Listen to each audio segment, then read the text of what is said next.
Struggle for supremacy, Pallavas, Chalukyas and Pandyas. आज की इस कहानी में हम आपको ले चलते हैं इंडिया के 300 से 750 एडी के पेनिनसुलर रीजन में। हिस्टोरियंस की माने तो इस पीरियड को विंध्यास के सदर्न रीजन्स की हिस्ट्री का सेकेंड फेज कहा जाता है। पहला फेज था 200 बीसी से 300 एडी तक, जिसमें शुरू होने वाले कुछ प्रोसेसेस सेकेंड फेज में कंटिन्यू रहे। इसके साथ ही इस फेज ने कुछ नए फीचर्स भी डेवलप किए जो कि पहले सिग्निफिकेंट नहीं थे। इस कहानी में हम इस पीरियड की इंपॉर्टेंट कॉन्फ्लिक्ट्स और पॉलिटिकल सिनेरियो के बारे में जानेंगे और अल्टीमेटली इन कॉन्फ्लिक्ट्स के कारण सोसाइटी, कल्चर और इकोनॉमी में क्या चेंजेस आए उनको समझेंगे। दोस्तों, जैसा कि हमने बताया 300 से 700 एडी को पेनिनसुलर रीजन की हिस्ट्री का सेकेंड फेज कहा जाता है। पर सेकेंड फेज को अच्छे से समझने के लिए और इस लेक्चर का कॉन्टेक्स्ट सेट करने के लिए यह जानना जरूरी है कि सेकेंड फेज फर्स्ट फेज से कैसे अलग था। आइए जानते हैं how second phase was different. First phase के टाइम की बात करें तो डेक्कन में सातवाहनाज ने अपना आधिपत्य जमाया और तमिल किंगडम्स ने तमिलनाडु के सदर्न किंगडम्स को डोमिनेट किया। इस पीरियड में northern Tamil Nadu, southern Karnataka, south Maharashtra और गोदावरी और महानदी के बीच के लैंड्स के रूलर्स इंडिपेंडेंट नहीं थे। उनका एलिजेंस रीजन के सराउंडिंग रीजन्स के पॉलिटिकल अथॉरिटीज की तरफ था। सेकेंड फेज में इन रीजन्स में और साथ ही विदर्भ में 300 से 600 एडी के बीच लगभग 2 डजन स्टेट्स उभर कर आए। इवेंचुअली 7th सेंचुरी की शुरुआत में कांची के पल्लवास, बादामी के चालुक्यास और मदुराई के पांड्यास 3 मेजर स्टेट्स के रूप में उभर कर आए। फर्स्ट फेज के कुछ स्पेशल फीचर्स रहे, जैसे internal and external trade, numerous crafts, wide spread use of coins और बड़ी संख्या में टाउन्स जैसे अमरावती, धान्याकटक, नागार्जुनाकोंडा, ब्रोच एटसेट्रा। जबकि सेकेंड फेज में ट्रेड, टाउन्स और कॉइनेज का डिक्लाइन होने लगा। लेकिन इस फेज में हमें टेम्पल्स और ब्राह्मणास को दी जाने वाले न्यूमरस लैंड ग्रांट्स देखने को मिलते हैं जो कि टैक्स फ्री थे। इन ग्रांट्स से पता चलता है कि कई नए एरियाज को कल्टीवेशन और सेटलमेंट के अंतर्गत लाया गया। इसलिए इस पीरियड में एग्रेरियन इकोनॉमी में बड़ी ग्रोथ देखने को मिली। फर्स्ट फेज में आंध्रा और महाराष्ट्र में एक्सटेंसिव बुद्धिस्ट मॉन्यूमेंट्स बनाए गए, जैसे आंध्रा का अमरावती स्तूपा और महाराष्ट्र की अजंता बुद्धिस्ट केव मॉन्यूमेंट्स। तमिलनाडु के सदर्न डिस्ट्रिक्ट्स के केव इंस्क्रिप्शन से हमको जैनिज्म और बुद्धिज्म दोनों के ही इन्फ्लुएंस का प्रमाण मिलता है। मोस्ट इंस्क्रिप्शंस मदुराई और तिरुनेलवेली के पास मिले हैं। दूसरी तरफ सेकेंड फेज में ब्राह्मणिज्म का स्प्रेड हुआ। जैनिज्म कर्नाटका तक सीमित रहा। पूरे पेनिनसुला में ओवरऑल देखें तो किंग्स के द्वारा वैदिक सैक्रिफाइसेस के किए जाने के न्यूमरस इंस्टेंसेस मिलते हैं। सेकेंड फेज में ही पल्लवास के अंडर तमिलनाडु और चालुक्यास के अंडर कर्नाटका में स्टोन टेम्पल्स के कंस्ट्रक्शन की शुरुआत हुई, जो कि शिव और विष्णु के लिए डेडिकेटेड थे। सेकेंड फेज की शुरुआत में ही south India land of megaliths की इमेज को अबैंडन कर फेज के एंड तक ऐसे प्रोसेसेस की शुरुआत कर पाया जिससे साउथ इंडिया आज लैंड ऑफ टेम्पल्स कहलाता है। कल्चर की अगर बात करें तो फर्स्ट फेज में द्रविडियन एलिमेंट ही डोमिनेशन में रहा, लेकिन सेकेंड फेज में आर्यनाइजेशन और ब्राह्मणाइजेशन फोरफ्रंट में आया। इसका कारण था किंग्स के द्वारा दिए जाने वाले लैंड ग्रांट्स, जो कि या तो ब्राह्मणास को दिए जाते थे या फिर उनको जो उनके कॉज को सपोर्ट करते थे। टेम्पल लैंड्स के मैनेजर्स होने के कारण ब्राह्मणास कल्चरल और रिलीजियस एक्टिविटीज को गाइड करते थे। संस्कृत का स्प्रेड किया, जो अल्टीमेटली ऑफिशियल लैंग्वेज बनी। आंध्रा और कर्नाटका में मिलने वाले इंस्क्रिप्शन से हमें पता चलता है कि 300 बीसी और 300 एडी के बीच लोग प्राकृत लैंग्वेज बोला और लिखा करते थे। लेकिन 400 एडी के बाद संस्कृत ही ऑफिशियल लैंग्वेज बन गई और मोस्ट चार्टर्स संस्कृत में ही कंपोज किए जाते थे। दोस्तों, आगे बढ़ते हैं और देखते हैं इस पीरियड में डेक्कन और साउथ इंडिया में कौन से स्टेट्स उभर कर आए। States of the Deccan and south India. Vidarbha यानी बेरार और नॉर्दर्न महाराष्ट्र में सातवाहनास को वकटकाज ने सक्सीड किया, जो कि एक लोकल पावर थी। करीब 250 एडी में विंध्य शक्ति ने इस डायनेस्टी की शुरुआत की। वकाटकास खुद ब्राह्मणास थे और numerous copper plate land grants उनके द्वारा इशू की गई। ये ब्राह्मणिकल रिलीजन के लीडर थे और कई वैदिक सैक्रिफाइसेस को परफॉर्म करते थे। वकाटकास की पॉलिटिकल हिस्ट्री नॉर्थ इंडिया से ज्यादा जुड़ी रही बजाय साउथ इंडिया के। कल्चरली अगर बात करें तो वकाटकास मेनली ब्राह्मणिकल आइडियाज और सोशल इंस्टीट्यूशंस को साउथ में ट्रांसमिशन के एक चैनल की तरह काम करता रहा। वकाटकास को बादामी के चालुक्यास ने करीब 500 एडी में रिप्लेस किया, जिन्होंने डेक्कन और साउथ इंडिया की हिस्ट्री में इंपॉर्टेंट रोल प्ले किया 2 सेंचुरीज यानी 757 एडी तक। आइए जानते हैं चालुक्यास के बारे में। चालुक्यास ने अपना डिसेंट ब्रह्मा और मनु और द मून को बताया। उन्होंने बताया कि उनके एंसेस्टर्स अयोध्या के रूलर्स थे, लेकिन ऐसा सिर्फ लेजिटिमेसी और रिस्पेक्टेबिलिटी पाने के लिए किया। एक्चुअल में वो एक कानारीज लोग थे जिनको ब्राह्मणिकल ब्लेसिंग्स के कारण रूलिंग वर्ना में अकोमोडेट किया गया। 6th सेंचुरी की शुरुआत में वेस्टर्न रीजन में चालुक्यास ने अपना किंगडम सेटअप किया। वतापी में अपनी कैपिटल एस्टैब्लिश की, जो कि आज के हिसाब से कर्नाटका के बादामी टाउन बीजापुर डिस्ट्रिक्ट में लोकेटेड है। आगे चलकर चालुक्यास कई ब्रांचेस में कट ऑफ हुए, लेकिन मेन ब्रांच ने इस रीजन में 200 साल तक राज किया। इस डायनेस्टी के बाद विजयनगर एम्पायर ही अगला सिग्निफिकेंट एम्पायर मिडीवल टाइम्स में सेटअप हुआ इस रीजन में। अब जानते हैं पेनिनसुला के ईस्टर्न रीजन में पल्लवास के बारे में। पल्लवास पेनिनसुला के ईस्टर्न पार्ट यानी कृष्ण गुंटूर रीजन में सातवाहनास को इक्ष्वाकुस ने 3rd सेंचुरी में सक्सीड किया। इक्ष्वाकु किंग्स शैवाइट्स थे और वैदिक राइट्स परफॉर्म करते थे, लेकिन उनके रेन में बुद्धिज्म भी फ्लरिश हुआ।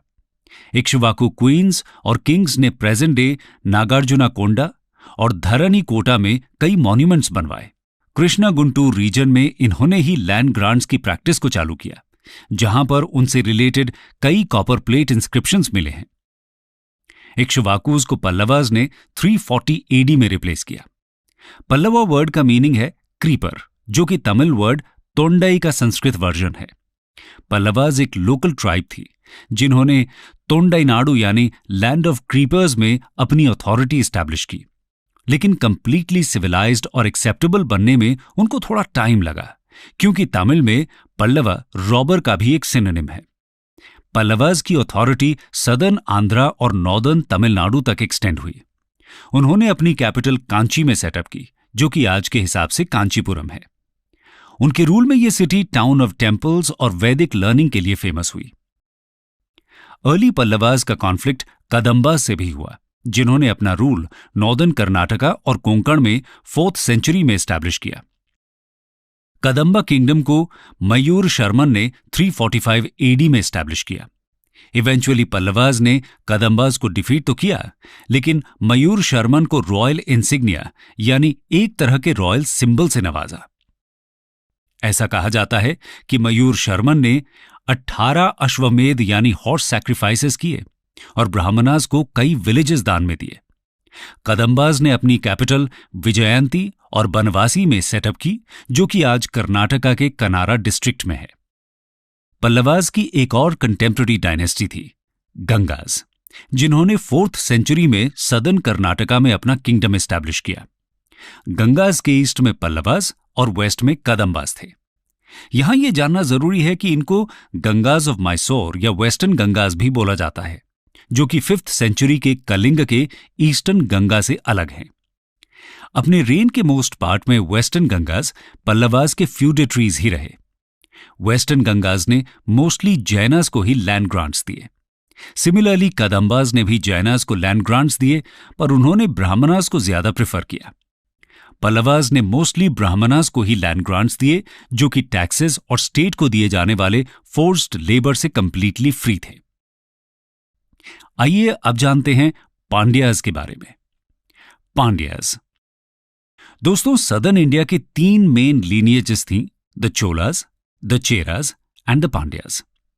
ये तीनों डायनेस्टीज संगम एज यानी 6th सेंचुरी बीसी से 3rd सेंचुरी एडी के शुरुआत में डेवलप हुई।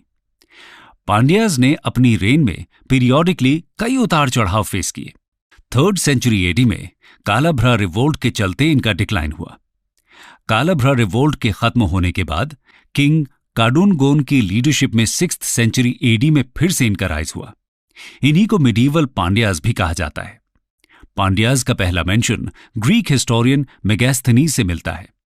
मेगास्थनीज ने मेंशन किया है कि पांड्या डायनेस्टी को एक वुमन ने रूल किया।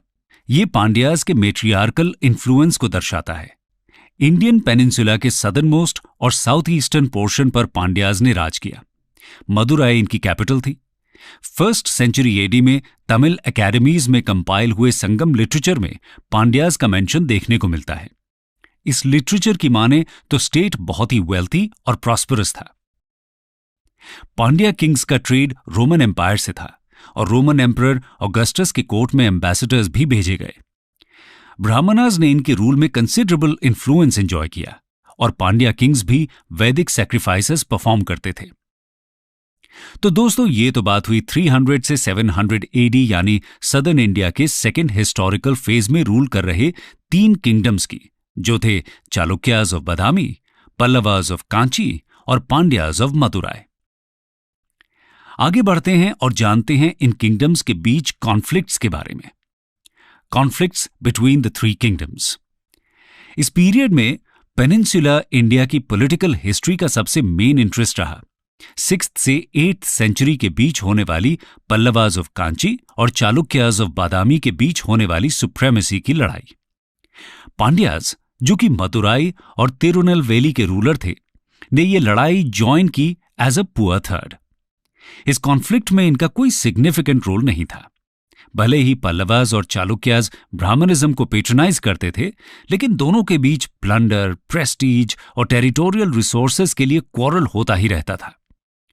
कृष्णा और तुंगभद्रा रिवर के बीच के लैंड में दोनों अपनी सुप्रेमेसी सेटअप करना चाहते थे। इस लंबी कॉन्फ्लिक्ट में सबसे पहला इंपॉर्टेंट इवेंट हुआ चालुक्य किंग पुलकेशन II 609 से 42 एडी के रेन में। आईहोल इंस्क्रिप्शन में उनके कोर्ट पोएट रवि कीर्ति द्वारा लिखी उनकी यूलॉजी के माध्यम से उनके बारे में जानकारी मिलती है। इस इंस्क्रिप्शन को संस्कृत के पोएटिक एक्सीलेंस का एक एग्जाम्पल कहा जा सकता है। बनवासी में एस्टैब्लिश्ड कदंब कैपिटल को उसने सब्जुगेट किया और गंगाज ऑफ मैसूर को उसकी सुजरेनिटी एक्सेप्ट करने पर मजबूर किया। पुलकेशन ने नर्मदा के पास हर्षा की आर्मी को डिफीट किया और डेक्कन की तरफ उसके मार्च को रोका। पल्लवाज के साथ कॉन्फ्लिक्ट में पुलकेशन ऑलमोस्ट पल्लवा कैपिटल तक पहुंच ही चुका था, लेकिन पल्लवाज ने अपनी नॉर्दर्न प्रोविंसेस को सीड करके पीस मांगा। 610 एडी के आसपास कृष्णा और गोदावरी के बीच के एरिया को पुलकेशन ने कॉन्कर किया, जो आगे चलकर वेंगी कहलाया। लेकिन पुलकेशन का सेकेंड इन्वेजन पल्लवा टेरिटरी का फेल हो गया। पल्लवा किंग नरसिम्हावर्मन 630 से 668 एडी ने चालुक्य कैपिटल वातापी को कैप्चर कर लिया 642 एडी में, जिसे बैटल ऑफ वातापी भी कहा जाता है। इसके बाद नरसिम्हावर्मन ने वातापी कोंडा और कॉन्करर ऑफ वातापी का टाइटल अस्यूम किया और ऐसा कहा जाता है कि उसने चोलाज, चेराज, पांड्याज और कालभ्राज को भी डिफीट किया। 7th सेंचुरी के एंड में कॉन्फ्लिक्ट में एक पॉज आया, जो 8th सेंचुरी की शुरुआत में फिर से रिज्यूम हुआ। चालुक्य किंग विक्रमादित्य 733 से 745 एडी ने पल्लवा कैपिटल कांची को 3 बार ओवररन किया। 740 एडी में उसने पल्लवाज को कंप्लीटली डिस्ट्रॉय कर दिया। इस विक्ट्री के बाद साउथ इंडिया में पल्लवाज की सुप्रेमेसी कंप्लीटली डिस्ट्रॉय हो गई। हालांकि इस विक्ट्री के बाद भी चालुक्याज लंबे समय तक रूल नहीं कर पाए, क्योंकि उनकी हेजेमनी को राष्ट्रकूताज ने 757 एडी में खत्म कर दिया। आगे बढ़ते हैं और देखते हैं इस पीरियड में क्या सोशल और कल्चरल चेंजेस आए। सबसे पहले नजर डालते हैं रिलीजन और टेम्पल कंस्ट्रक्शन पर। Religion and temples. रिलीजन की बात करें तो वैदिक सैक्रिफाइसेस के अलावा ब्रह्मा, विष्णु और शिवा की वर्शिप पॉपुलर हुई। 7th सेंचुरी के बाद अलवार सेंट्स और नायनार सेंट्स पॉपुलर हुए। अलवार सेंट्स गॉड विष्णु के डेविटीज थे और उनकी वर्शिप को पॉपुलर किया। नायनार्स गॉड शिवा के ग्रेट डेविटीज थे। 7th सेंचुरी के बाद से भक्ति कल्ट ने साउथ इंडियंस की रिलीजियस लाइफ को डोमिनेट करना चालू किया। अलवार्स और नायनार्स ने इसके प्रोपगेशन में एक बड़ा रोल प्ले किया। पल्लवा किंग्स ने 7th और 8th सेंचुरी में कई स्टोन टेम्पल्स का कंस्ट्रक्शन किया, इन सभी गॉड्स की हाउसिंग के लिए। इनमें से सबसे फेमस है महाबलीपुरम के 7 रथा टेम्पल्स, जो कि चेन्नई से 65 किलोमीटर की दूरी पर हैं। इन टेम्पल्स में महाभारत के इंसिडेंट्स को डिपिक्ट किया गया है। महाबलीपुरम एक पोर्ट सिटी थी जिसको नरसिम्हा वर्मन ने 7th सेंचुरी एडी में फाउंड किया। यहां का शोर टेम्पल भी बहुत फेमस है। ये एक स्ट्रक्चरल टेम्पल है जो शिवा और विष्णु को डेडिकेटेड है। कांची का कैलाशनाथ टेम्पल, जो कि 8th सेंचुरी में बनाया गया एक स्टोन बिल्ट आर्किटेक्चर का टेम्पल है, जिसके मेन डेटी शिवा है। यहां पर 58 छोटे छोटे श्राइन्स भी हैं जो शिवा के वेरियस फॉर्म्स हैं। दूसरी तरफ चालुक्याज ने भी आइहोल में कई टेम्पल्स का कंस्ट्रक्शन किया। बादामी और पट्टाडकल में भी इनके टेम्पल्स देखने को मिलते हैं। पट्टाडकल का पापनाथ टेम्पल और विरूपाक्षा टेम्पल सबसे ज्यादा सेलिब्रेटेड हैं। दोस्तों, अब नजर डालते हैं उस टाइम की इकोनॉमी पर। इकोनॉमी, इस पीरियड में एक तरह की टेम्पल इकोनॉमी डेवलप हुई। टेम्पल्स को मेंटेन करने के लिए लैंड ग्रांट्स दिया जाना एक कॉमन प्रैक्टिस थी। इन ग्रांट्स को टेम्पल्स की वॉल्स पर रिकॉर्ड किया जाता था। मोस्ट टेम्पल्स ब्राह्मणास के द्वारा ही मैनेज किए जाते थे। अर्ली मिडीवल टाइम्स तक इन टेम्पल्स ने 3/5 ऑफ एरेबल लैंड को ओन कर रखा था। ये टेम्पल्स कास्ट बेस्ड आइडियोलॉजी के सेंटर्स बन चुके थे। शुरुआती दौर में टेम्पल्स को मेनली कॉमन पीपल के द्वारा दिए गए टैक्सेस से कंस्ट्रक्ट और मेंटेन किया जाता था। कर्नाटका में चालुक्यास के अंडर कुछ टेम्पल्स को जैन ट्रेडर्स ने इरेक्ट किया। विलेज गॉड्स को वर्शिप करने के लिए कॉमन पीपल पैडी ऑफर करते थे। कुछ रिच लोग अपना स्टेटस बढ़ाने और अपनी रिलीजियस क्रेविंग्स को सेटिस्फाई करने के लिए रिच ऑफरिंग्स भी दिया करते थे। वॉर्स, आर्ट और लिटरेचर के लिए, रिलीजन को प्रमोट करने के लिए और एडमिनिस्ट्रेटिव स्टाफ को मेंटेन करने के लिए इनॉर्मस रिसोर्सेज की जरूरत थी, जो कि अपेरेंटली पेजेंट्री ही प्रोवाइड करती थी। लैंड टैक्स के अलावा किंग सीरियल्स और गोल्ड के डोनेशंस की डिमांड भी कर सकता था। फ्लावर्स और मिल्क, वुड और ग्रास की भी डिमांड की जाती थी और विलेजर्स को free of charge loads carry करने के लिए कंपेल किया जाता था। इससे पता चलता है कि स्टेट पेजेंट्री से लेबर और प्रोड्यूस की हैवी डिमांड करता था। इस पीरियड में साउथ इंडिया में 3 तरह के विलेजेस देखने को मिलते हैं: उर, सभा और नगरम। उर यूजुअल टाइप के विलेजेस थे जहां पेजेंट कास्ट्स रहती थीं। विलेज हेडमैन टैक्सेस कलेक्ट करता था और किंग को पे करता था। सभा ब्राह्मणास को ग्रांट किए जाने वाले विलेजेस यानी ब्राह्मदेयस और अग्रहारास का ग्रुप होता था। नगरम ऐसे विलेजेस थे जहां ट्रेडर्स और मर्चेंट्स का सेटलमेंट था। चालुक्याज एरिया में रूरल अफेयर्स को विलेज एल्डर्स मैनेज करते थे, जिनको महाजन कहा जाता था। दोस्तों, अब बात करते हैं सोसाइटल स्ट्रक्चर की। सोसाइटल स्ट्रक्चर, इस पीरियड की सोसाइटी का बेसिक ट्रेट था ब्राह्मणाइजेशन। सोसाइटी मेनली प्रिंसेस और प्रीस्ट से डोमिनेटेड थी। प्रिंसेस अपना स्टेटस या तो क्षत्रिय या ब्राह्मणा क्लेम करते थे। प्रीस्ट्स इन चीफ्स के डिसेंट को सोलर या ल्यूनर डायनेस्टीज के लीनिएज से जोड़कर एक रिस्पेक्टेबल फैमिली ट्री इन्वेंट किया करते थे, जिससे किंग्स को रिस्पेक्ट मिलती थी सोसाइटी में। लैंड ग्रांट्स की मदद से प्रीस्ट्स इन्फ्लुएंस और अथॉरिटी गेन करते थे। कई साउथ इंडियन रूलर्स खुद को ब्राह्मणास की कैटेगरी में रखते थे, जिसका मतलब है कि साउथ इंडिया में क्षत्रियस ब्राह्मणास जितने इंपॉर्टेंट नहीं थे। साउथ इंडिया में वर्ण सिस्टम थोड़ा अलग तरीके से ऑपरेट करता था। प्रिंसेस और प्रीस्ट्स के नीचे आने वाले पेजेंट्री न्यूमरस पेजेंट्री कास्ट्स में डिवाइडेड थी। ब्राह्मणिकल सिस्टम में जिनको मोस्टली शूद्रस कहा जाता था। कंक्लूजन। तो दोस्तों, इस कहानी में हमने साउथ इंडिया की हिस्ट्री के सेकेंड फेज यानी 300 से 750 एडी की बात की। इस पीरियड के एंड में चालुक्यास ने पल्लवास और पांड्यास को डिफीट करके फाइनल पावर के रूप में उभर कर आए।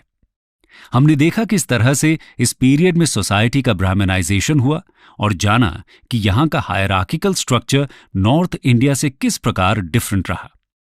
इस एज में ही टेम्पल कंस्ट्रक्शन के कुछ प्रोसेसेस स्टार्ट हुए, जिनकी मदद से आगे चलकर ये रीजन आज लैंड ऑफ टेम्पल्स बन पाया।